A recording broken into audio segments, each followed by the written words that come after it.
Bonjour à toutes, bonjour à tous, bienvenue sur la chaîne YouTube des Petites Mains. Je suis Michael Denis, ton formateur en massage bien-être. Alors aujourd'hui, j'ai le plaisir de rencontrer Madame Zig Viviane. Bonjour Bonjour. Michael. Bonjour Viviane. Je te remercie d'avance d'avoir répondu favorablement à mon Mais invitation. je suis ravie d'être ici. Donc tu as compris l'interview, on va essayer de connaître un peu plus. On va essayer de connaître un peu plus Madame Zig et également Madame Viviane. Mademoiselle. Mademoiselle, pardon. Cette interview va être en 3 parties. Donc la première partie, je vais te demander donc des questions sur ton parcours professionnel. La deuxième partie, je vais te demander des questions un peu plus personnelles. Et ensuite, on va avoir le droit et la chance de te regarder faire un massage du visage. Donc tu auras l'occasion pendant cette interview de nous en dire un petit peu plus. Très bien. Voilà, est-ce que ça te convient Parfait. comme programme? Très bien. D'ailleurs, j'ai oublié de te demander la première question, est-ce que j'ai le droit de te tutoyer? Oui, bien sûr. Très bien, j'avais anticipé. Alors, est-ce que tu peux te présenter de manière assez rapide? Et pour ça, je vais te demander de te présenter en un tweet. Très bien. Donc je m'appelle Viviane, j'ai 32 ans déjà et j'habite à Marseille et je propose donc des massages bien-être à domicile dans la région du Var et des Bouches-du-Rhône. D'accord. Est-ce que tu peux nous parler un petit peu plus de toi de manière professionnelle, un petit peu savoir quelle formation tu as suivie? Écoute, moi j'ai un parcours un peu atypique puisque je suis issue d'une formation Beaux-Arts et médiation culturelle de l'art. D'accord. J'ai travaillé 10 ans dans les arts du spectacle et suite à un voyage en Inde et pour suivre une passion que j'ai toujours eue, je me suis lancée dans le massage. Voilà. D'accord. Est-ce que tu peux nous dire un peu plus précisément au niveau de tes formations? Oui, bien sûr. Alors, je ne savais pas trop au début comment ça se passait et donc je me suis renseignée sur toutes les formations possibles. J'ai suivi celle de spa praticien avec un CQP et ensuite aussi un CQP d'hydropraticien. Par la suite, j'ai beaucoup travaillé dans des hôtels, dans des spas hôteliers et dans des instituts. Et ensuite, j'ai passé mon CAP esthétique. Et évidemment, j'ai suivi plusieurs formations de massage bien-être. Entendu. Alors, peux-tu nous citer différentes qualités, différentes compétences pour pouvoir s'épanouir dans ton métier? Oui, écoute, en tant que masseuse, il faut, selon moi, être excellent dans ce qu'on fait, être très très bon, toujours viser la perfection et toujours apprendre encore et pratiquer.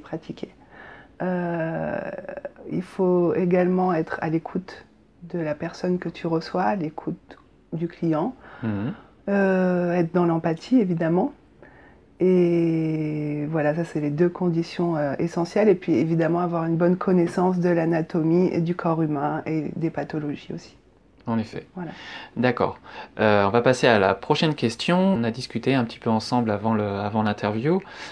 Tu m'as parlé de ta passion donc des massages, mais c'est vrai que spécifiquement, on dirait que tu te spécialises en tout cas un peu plus dans le massage ayurvédique. Tu es donc passionné de massage, mais aussi passionné par ce type de massage et plus précisément par l'Ayurveda. Est-ce que tu peux nous dire un petit peu, développer succinctement ce qu'est l'Ayurveda et les massages ayurvédiques, s'il te plaît? Écoute, l'Ayurveda, c'est une médecine millénaire, peut-être la première qui a existé, qui date de plus de 5000 ans. 5000 ans, c'est ça. Et elle est reconnue par l'OMS. Pour moi, c'est vraiment l'Ayurveda, une médecine qui prend en compte tout ton bien-être, c'est-à-dire bien-être physique, moral, mais qui va prévenir aussi les maladies et qui va aussi viser à te guérir. Et elle agit sur plein de niveaux et c'est ça qui est super intéressant. La nutrition est un des piliers fondamentaux de l'Ayurveda, les massages sont les piliers de l'Ayurveda et également le yoga, la pratique de la méditation. Donc c'est très pluridisciplinaire et très intéressant. On va beaucoup travailler avec les plantes aussi. D'accord. Est-ce que tu peux nous faire un petit topo sur le diagnostic en Ayurveda et nous parler des 3 doshas, s'il te plaît? Oui, alors bon, si vous voulez connaître votre dosha, vous pouvez, il y a des petits tests sur internet, mais vous pouvez aussi aller consulter un médecin ayurvédique. Les doshas, on a Pitta, Kapha et Vata. Alors les Pitta, c'est le feu. Ce sont des personnes qui vont avoir un feu digestif très important, donc il faut veiller à pas beaucoup manger de viande. Ce sont souvent des personnes végétariennes et qui sont un peu dans le challenge, dans la compétition et qui ont le goût de la réussite, du savoir, de la philosophie. Voilà, je fais court hein, parce qu'il y aurait tellement de choses à dire. Ensuite, on a les personnes. Alors, pour les personnes Pitta, on va plutôt utiliser de l'huile de coco qui va être rafraîchissante en massage. Hein. Et pour les personnes Vata, ce sont des personnes qui vont un petit peu s'éparpiller dans leur tête. Alors, par exemple, ce sont des personnes qui vont beaucoup parler et même se perdre dans une phrase à parler de plusieurs sujets. Voilà, ils vont avoir des gestes très prononcés. Ces personnes sont très frileuses et détestent le vent. Et pour ces personnes-là, on va plutôt préférer de l'huile de sésame pour essayer de calmer l'esprit qu'on va appliquer le matin du genou jusqu'au pied pour se rassembler dans la terre. Voilà. Ensuite, pour les personnes Kapha, ce sont, disons, une personne qui vont avoir un peu plus d'embonpoint ou peut-être des grosses narines ou des oreilles. Voilà, on n'est pas dans... Elles vont avoir beaucoup de mal à perdre du poids. Alors que par exemple, un Vata va être hyper mince, quoi. Et il va être très sec, un peu comme toi, Michael, d'ailleurs. Et pour les Pitta, ils vont avoir une corpulence, disons, normale. Les personnes... Je me permets de couper cette interview pour te dire que je ne suis pas mince, mais athlétique. Oui, alors tu vois, les personnes Vata ont du mal à prendre de la musculature, par exemple. Et elles ont également du mal avec l'endurance. Continuons, Viviane. Voilà, bon, pour les personnes Kapha, on va préférer une alimentation plutôt épicée, avec beaucoup de goût. Et c'est des personnes on peut avoir énormément confiance en ces personnes. C'est des personnes très flegmatiques, très posées. Ça fait du bien d'être à leur côté. D'accord. Et en excès, ça peut aussi être dans la pesanteur, la lourdeur de faire les choses, le temps. Ok. Donc, toi, derrière ton écran, je te conseille de rester jusqu'à la fin de la vidéo, puisque, comme je l'ai dit précédemment, Viviane va nous présenter donc un massage du visage, un massage ayurvédique du visage. Oui, c'est le massage Mukha Abhyanga. Voilà. D'accord, justement, est-ce que tu peux l'introduire, s'il te plaît? Bah, écoute, le massage Mukha Abhyanga, c'est une technique particulière de massage de visage en Ayurveda qui se fait avec donc de l'huile de sésame. Se réalise sur des chemins bien précis, qui sont donc les marmas sur le visage, et avec les pouces. Et on va suivre des lignes et on va les répéter au moins 7 fois par manœuvre. Et ce massage est vraiment exceptionnel puisqu'il calme énormément l'esprit. Donc on peut les utiliser sur les personnes Vata. D'accord. Surtout. Merci beaucoup Viviane pour cette première partie. On va enchaîner directement avec la deuxième partie. Alors, on en connaît un petit peu plus sur toi, Mademoiselle Zig. Maintenant, on va essayer de connaître un peu plus précisément Viviane. Je vais te poser une série de questions pêle-mêle. Je vais t'inviter à ne pas trop réfléchir pour y répondre. Alors Viviane, comment tu vas? Ça va. Quel est ton rapport avec la solitude? Moi, je déteste la solitude. J'aime bien... avoir une synergie avec les gens, voilà. D'accord. Qu'on crée ensemble, qu'on discute, qu'on échange. Bon, évidemment, j'ai besoin de temps en temps d'être seule, mais je préfère être accompagnée. D'accord. Tu es plutôt sucré ou salé? Les deux. À ton avis, il y a quoi après la mort? À mon avis, après la mort, j'ai bien peur qu'il n'y ait rien, et en même temps, tant mieux. Même si la vie est belle, peut-être qu'il y a un cycle des réincarnations d'ailleurs. D'ailleurs, en quoi voudrais-tu te réincarner? Bah, moi, j'aimerais ne pas me réincarner et atteindre directement l'état éternel. Voilà, quitter... J'adore vivre, mais je pense qu'à un moment donné, c'est la roue aussi. Tu veux laisser la place aux autres.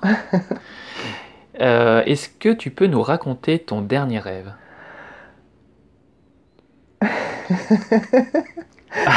Ah. Non. Non. Est-ce que tu peux nous raconter ton dernier cauchemar? Mon dernier cauchemar, oui, bah, ça arrive souvent. J'ai l'impression que je tombe. Voilà. En fait, j'ai énormément peur du vide. Évidemment, je suis Pitta, donc j'ai besoin que les pieds soient sur terre. Donc, je rêve souvent que je tombe et que je me raccroche plus. D'accord. En amour, tu es plutôt à faire confiance ou à sauter sur le téléphone de ton amoureux? Les deux. Je fais énormément confiance, mais je suis très jalouse. D'accord. Et j'ai toujours des doutes. D'accord. Sur toi ou sur ton partenaire? Ouais, je pense sur moi. D'accord. Est-ce que tu crois aux fantômes ou aux esprits? Écoute, oui, des fois il y a des choses un peu paranormales. Est-ce que te dire si c'est des fantômes ou des esprits ou des anges gardiens, même, je sais pas. Je trouve que le hasard, des fois, te fait beaucoup réfléchir. D'accord. Quelle est ta pire expérience en massage? Ma pire expérience en massage, c'était une dame qui était complètement inconfortable sur la table, elle avait plein de douleurs partout et elle n'arrêtait pas de parler. Donc je sais plus ce que c'est devenu ce massage, mais plutôt une séance psy, disons. J'étais énormément à l'écoute et puis c'était plutôt du toucher relationnel, quoi. D'accord, une bonne tape dans le dos. Tu es plutôt soirée en amoureux ou soirée entre copines? Les deux. D'accord. Est-ce que tu as un porte-bonheur? J'ai un porte-bonheur, oui. C'est un tiki-tiki. C'est une petite figurine en terre avec des perles du Cameroun qui apporte bonheur dans l'amour et fertilité pour construire une famille. D'accord. Le prochain pays dans lequel tu aimerais voyager? Bah, encore en Inde. Encore en Inde. Sur ta table de nuit, qu'est-ce qu'on peut trouver? Un livre, une lumière et des pierres. Et quel est ce livre, si c'est pas indiscret? En ce moment, c'est Michel Houellebecq, Soumission. D'accord. La dernière fois que tu as pleuré? Le mois dernier. D'accord. Et ton dernier fou rire? Il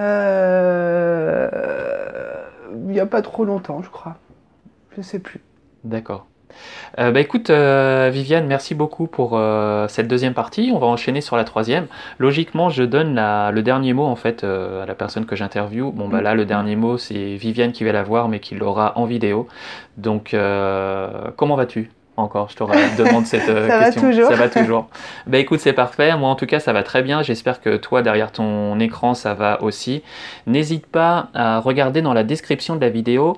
Je vais te transmettre en fait le lien de la page Facebook de Viviane. Et voilà, je t'invite vraiment à y aller. C'est Destination Massage. Destination massage. Et donc voilà, tu auras juste à cliquer sur le lien et donc tu pourras aller voir un petit peu, gratter sur sa page et voir tout ce qu'elle propose. Voilà, je te dis à bientôt dans une prochaine vidéo, mais ne pars pas de suite. Je t'invite à regarder cet extrait de massage de Viviane et surtout de commenter. Et je te dis à très vite.